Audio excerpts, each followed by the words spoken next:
The United States charges other countries only a 2.4 tariff on motorcycles. Meanwhile, Thailand and others are charging much higher prices, like 60%. India charges 70%. Vietnam charges 75%, and others are even higher than that. Likewise, until today, the United States has for decades charged a 2.5 tariff on foreign-made automobiles. The European Union charges us more than 10% tariffs, and they have 20% VATs, much, much higher.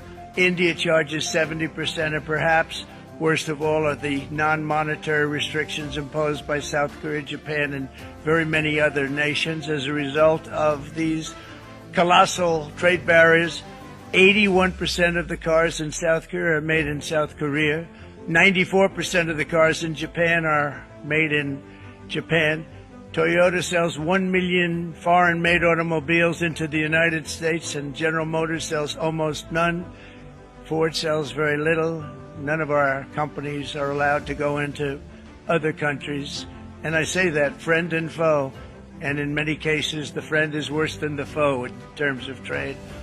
But such horrendous imbalances have devastated our industrial base and put our national security at risk. I don't blame these other countries at all for this calamity. I blame former presidents and past leaders who weren't doing their job. They let it happen. And they let it happen to an extent that nobody can even believe. That's why, effective at midnight, we will impose a 25% tariff on all foreign-made automobiles.